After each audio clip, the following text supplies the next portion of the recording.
Hello everyone, welcome back to my channel. কেমন আছো সবাই? আই হোপ সবাই খুব ভালো আছো। আমিও ভীষণ ভালো আছি, খুব ব্যস্ততার মধ্যে রয়েছি। আর সবাইকে শুভ পঞ্চমী। আজকে হচ্ছে পঞ্চমী, শনিবার। আর অমিতের আজকে থেকেই অফ ডে, তো আজকে থেকেই মোটামুটি হয়তো ঠাকুর দেখা শুরু করব। ও ঠাকুর দেখতে তো ভীষণ ভালোবাসে, পারলে মানে যত ঠাকুর আছে সবই পারলে দেখে নেয়, বাট সময়ের জন্য সেটা সম্ভব হয় না।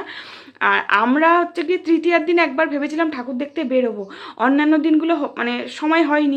তৃতীয়ার দিন ওর একটু আগে আগে হয়ে গেছিলো বলে ভেবেছিলাম বেরোবো, বাট যেই রেডি হয়েছি না, পুরো ঝাঁপিয়ে পুরো প্রচণ্ড মানে জোরে বৃষ্টি এসছে। তো রেডি ফেডি হওয়ার পরে আবার ড্রেস চেঞ্জ করে ফেলেছি, যেহেতু পরদিন আবার অফিস থাকে। তো সেই জন্য আজকে বিকেলে ইচ্ছা আছে বেরোনো। এবার ঠাকুর দেখতে যাব কি কতটা কি বলতে পারছি না, পুরো সিচুয়েশনের ওপর আজকে। এবার ওর যেহেতু একটুখানি হেয়ার কাট করার থাকে আজকে, যেহেতু ওর মানে ছুটি স্টার্ট, তো সেগুলো আজকে সারাদিন ধরে করাচ্ছে। আর আজকে যে কি রান্নাবান্না হয়েছে সেগুলো তোমাদের সঙ্গে শেয়ার করতে পারিনি। সিম্পল রান্নাবান্না হয়েছে, ডাল হয়েছে, চাল কুমড়ো দিয়ে ডাল করেছিলাম, আলু ফুলকপির ডালনা, আর হচ্ছে বেগুন ভাজা আর আলু ভর্তা। এই সিম্পল আইটেম করেছিলাম। আর এখন প্রায় হচ্ছে কি 3-4টে বাজে। আমি একটু আগে বেরিয়েছিলাম, একটুখানি আইব্রো করার ছিল, আর কিছু ইয়াররিংস কিনবো, কেনা হয়নি, তো তোমাদেরকে সেগুলোও দেখাবো, শেয়ার করবো তোমাদের সঙ্গে। চলো। তো আমি যে ইয়াররিংসগুলো কিনে এনেছি, একটু আগে আমি ফিরলাম বাড়িতে, আমাদের লাঞ্চ হয়ে গেছে, তো সেগুলোই তোমাদেরকে আগে একটু দেখাই। এই দেখো, ফার্স্ট হচ্ছে এটা। আমি খুব বেশি ইয়াররিংস কিনিনি, কারণ আমার যেহেতু খুব বেশি ইউজ হয় না, এই পুজো সময় অকেশনালি পারপাস একটু ইউজ হয়, তারপরে ইউজ হয় না। আর এখানে না অনেকটা আমার মনে হয় দামটা বেশি নিয়েছে, স্প্লানেট থেকে কিনলে অনেকটা কমে হতো, বাট আমি যেহেতু স্প্লানেট থেকে কেনা হয়নি আমার, তো সেই জন্য এখান থেকে কিনলাম। দেখো, এই একটা কিনেছি, আর দামগুলোও তোমাদেরকে বলছি। আর একটা দেখো, এটা কিনেছি। কেমন হয়েছে জানিও। এটা বোধহয় নিয়েছিল 140, আর এটা নিয়েছিল মানে 120 বলেছিল, তো 100 দিয়ে এটা নিয়েছি। আর এটা নিয়েছে 170। ওই আমার ড্রেসের সঙ্গে ম্যাচ করে করেই মোটামুটি কিনেছি। তো কেমন হয়েছে তোমরা অবশ্যই জানিও। আজকে বিকেলে বেসিক্যালি বেরোবো, ওর টুকটাক কিছু জিনিসপত্র কেনার রয়েছে, মানে অমিতের যেহেতু ওর ছুটি মানে থাকছে না সেইভাবে, তো আরও কিছু টুকটাক কেনার রয়েছে, তো সেগুলোই বিকেলে বেরোবো মানে কিনতে। আর ঠাকুর দেখতে যেতে পারবো কি না বলতে পারছি না, তো এইসব কাজকর্ম মিটিয়ে যদি সময় থাকে যাব। তো কাল ষষ্ঠী থেকে মোটামুটি দেখার প্ল্যান আছে, যদি বৃষ্টি না হয়। তো কালকে ষষ্ঠীর দিন প্ল্যান আছে সাউথের দিকে যাওয়া, তো সেই যদি যাই তো সেই ব্লগ তোমাদের সঙ্গে তো অবশ্যই শেয়ার করব।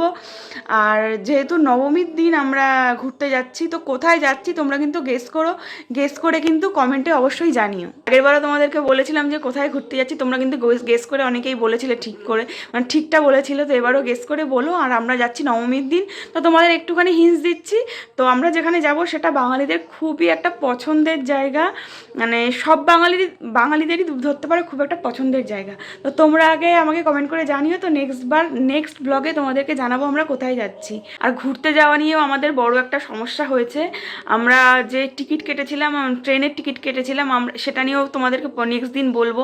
ট্রেনের টিকিট নিয়েও একটা সমস্যা হয়েছে, কারণ আমরা কোনো মানে আমাদের টিকিটই কনফার্ম হচ্ছিল না, তো সেটা নিয়েও একটা যা যা হয়েছে তোমাদেরকে বলবো। তো যাই হোক, চলো। আমি যখন আইব্রো করতে বেরিয়েছিলাম তখন দেখলাম আমাদের পাড়ার প্যান্ডেলে ঠাকুর নামাচ্ছে, তো তারই একটা ক্লিপ তোমাদের সঙ্গে শেয়ার করলাম। আর আমি যখন ভয়েস দিচ্ছি পেছনে না ব্যাকগ্রাউন্ডে পুজোর মাইক মানে বাজছে, তো তোমরা একটু ম্যানেজ করে নিও। তো আমি দেখো সন্ধেবেলাতে রেডি হয়ে গেছি অলরেডি, এখন 7টা মতন বাজে। যাবো যেই টুকটাক কিনবো যে তোমাদেরকে বললাম, তো একটু রেডি হয়ে নিয়েছি। না নতুন কোনো জামা কাপড় পরিনি, এমনিই রেডি হয়ে নিয়েছি, কারণ ঠাকুর দেখতে যাবো কিনা তখনও জানতাম না। আর দেখো নতুন যে ইয়াররিংসটা কিনেছিলাম, তো সেখান থেকে একটা পরেছি। তো কেনাকাটার পরে আমাদের প্রায় 8:30 মতো বাজে, তো তখন আমরা ভাবলাম যে একটু ঘুরেই আসি। আর বেশিও রাত করতে পারবো না, কারণ আমাদের ষষ্ঠীতে না অনেক সকাল সকাল বেরোনোর প্ল্যান আছে, যেহেতু সাউথের দিকে যাব। তো ভাবলাম যে দমদম পার্কে, শ্রীভূমি তো দেখা হয়ে গেছে, তো দমদম পার্কের মধ্যে যে ঠাকুরগুলো, তো সেইগুলোই একটু দেখে আসি। এখানে তরুণ দল, তরুণ সংঘ যেসব যে ক্লাব এগুলো আছে সেগুলোই মোটামুটি একটু দেখতে গিয়েছিলাম। তো খুব ভিড় ছিল, মানে ছিল মোটামুটি ভিড় ছিল। আর একদম লাস্টের যে প্যান্ডেলটা দেখেছি সেটায় একটু বেশিক্ষণ লাইন দিতে হয়েছিল, তাছাড়া মোটামুটি সব মানে একটু লাইন দিলেই হয়ে গেছিলো। আর তোমরা যারা যারা আসতে পারছো না বা এইসব প্যান্ডেলগুলো দেখতে পারছো না, আমি তাদের জন্য বিশেষ করে না মোটামুটি যেটুকুনি পেরেছি মানে ওভারঅল ভিডিওটা একটুখানি মানে শেয়ার করার চেষ্টা করেছি, যাতে তোমাদের যদি একটু হেল্প হয়, মানে হেল্প হয় বলতে তোমরা ঘরে বসে যদি একটু দেখতে পারো। সব কিছু মোটামুটি একটুখানি ক্যাপচার করার চেষ্টা করেছি। এখানে জলের উপরে একটা থিম করেছিল, কুয়ো থেকে যেমন বালতি নিয়ে জল তোলে ওরকম একটা থিম বানানো ছিল। তো এখানে ঠাকুরটাও সুন্দর হয়েছিল। তো তারপরে চলে গেলাম নেক্সট প্যান্ডেলে, লাইন দিয়েছিলাম। আর এখানেও প্রচণ্ড ভিড় ছিল, দেখতেই পাচ্ছ। আর এখানে যে অর্জুনপুরের একটা ঠাকুর, যেটা আমি আগে কখনো দেখিনি বাট এবার দেখছি না, এখানে সবাই দেখছে ওই ঠাকুরটা। তো ওই ঠাকুরটা আমার দেখার বেশ ইচ্ছে রয়েছে, বাট এই দিন না মিস হয়ে গেছিলো, ঠাকুরটা দেখা হয়নি, অনেক রাতও হয়ে গেছে, বাড়ি চলে এসেছিলাম। পরে যদি কখনো সময় হয় তো নিশ্চয়ই যাবো ওই ঠাকুরটা দেখতে। আর আমরা একটা প্রবলেমেও পড়েছিলাম, ওখানে না চারিদিকে যেহেতু গেট বন্ধ, বাইক নিয়ে সব জায়গায় যাওয়া যাচ্ছিল না, খুব ঘুরে ঘুরে প্রবলেম হচ্ছিল যেতে। তো একটা জায়গায় আমরা প্রত্যেকবার তাই করি, একটা জায়গায় ওখানে গিয়ে বাইকটা রাখি, তারপর ওই এলাকাটাতে পুরো ঠাকুর দেখে তারপরে বাইক নিয়ে ফিরে আসি। তো যে প্রবলেমটা হয়েছে সেটা তোমাদেরকে পরে বলছি। আর এখানে দেখো একটা পায়ের মানে ছাপ মতন করা আছে, এখানে ঠাকুরটাও ভীষণ সুন্দর হয়েছিল।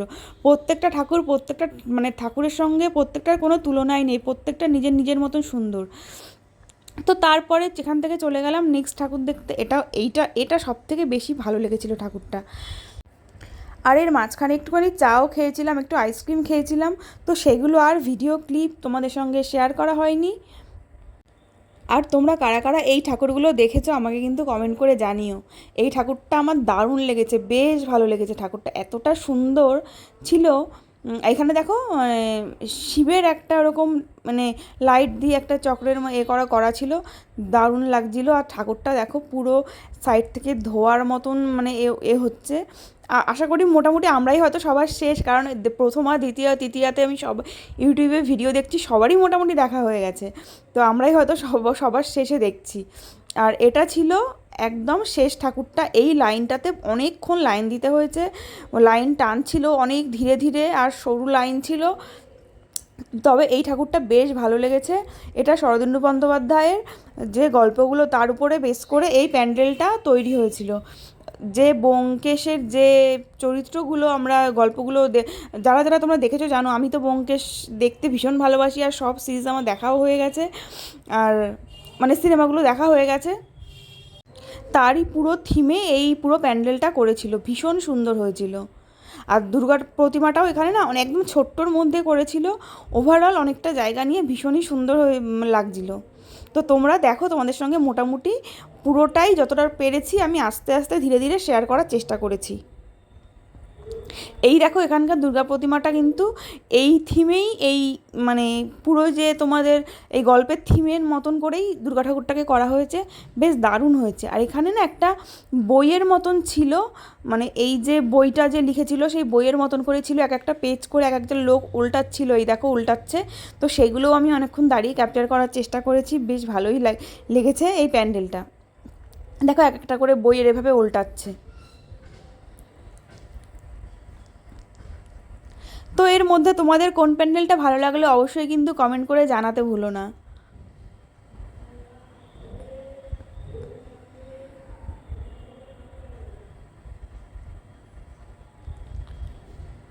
তো এরপরে আমাদের যে প্রবলেমটা হয়েছিল, আমরা না কোথায় বাইক রেখেছি সেই জায়গাটা খুঁজে পাচ্ছিলাম না, যেহেতু অনেক অলিগলি, আর এখানে বছরে এই একবারই আসা হয়। আর পুজোর সময় যেহেতু চারিদিকটা অন্যরকম হয়ে যায়, পুরো গেট ফেট বন্ধ থাকে, সেই জন্য খুঁজে পাচ্ছিলাম না। তারপরে একটু ফুচকা খাওয়ার জন্য দাঁড়িয়েছিলাম, ফুচকা খেয়ে আগে একবার চা খেয়েছি, আবার নেক্সট আবারও একবার চা খাচ্ছিলাম, কারণ একটু খুব ক্লান্ত লাগছিলো। তাই জন্য আর ফুচকা খাওয়ার একটা ভিডিও বানিয়েছিলাম, তো সেই ভিডিওটা দেখি আমি অনই করতে ভুলে গেছি। তো এবার আমরা দুজনে বাইক খুঁজে খুঁজে ম্যাপ ধরে ধরে খুঁজে খুঁজে আমাদের মানে লোকের কাছে জিজ্ঞাসা করে করে এ বলছে ওইদিকে, ও বলছে ওইদিকে, এত অলিগলি রাস্তা এখানে, সব পুরো গুলিয়ে ফেলছিলাম। তো এই করতে করতে প্রচণ্ড খিদেও পেয়ে গেছিলো, তো এখান থেকে আমরা রোল কিনে একটু রোল খাচ্ছিলাম, আর তারপরে একটুখানি মাজা খেয়েছিলাম। মানে আমি খাইনি, ওই অমিত কিনেছিল, কারণ এখন অলরেডি রাত প্রায় 12টার বেশি বাজে। কারণ একটু আগে আমরা একটুখানি এইভাবে তো ঠাকুর দেখতে এত রাত করব আমরা তো সেইভাবে তো বেরোইনি, আমরা হঠাৎ করে এটা হঠাৎ করেই চলে এসেছিলাম, এত রাত হবে বুঝতেও পারিনি। তারপরে কারণ যেহেতু পরের দিন সকালবেলা বা সকাল সকাল একটুখানি বেরোবো, তাই জন্য একটুখানি তাড়াহুড়োও করছিলাম। আর যেহেতু বাইকটা খুঁজতে খুঁজতেই আমাদের প্রায় অলরেডি মোটামুটি 45 মিনিট সময় লেগে গেছে, এখান থেকে হেঁটে ওখান থেকে হেঁটে, এইভাবেই আমরা আজকের দিনটাকে কাটালাম। তো ফাইনালি তোমাদের কেমন লাগলো আজকের ব্লগটা অবশ্যই কমেন্ট করে জানাতে ভুলো না। সবাই ভালো থেকো, সুস্থ থেকো, টাটা, আবার নেক্সট ভিডিওতে দেখা হবে।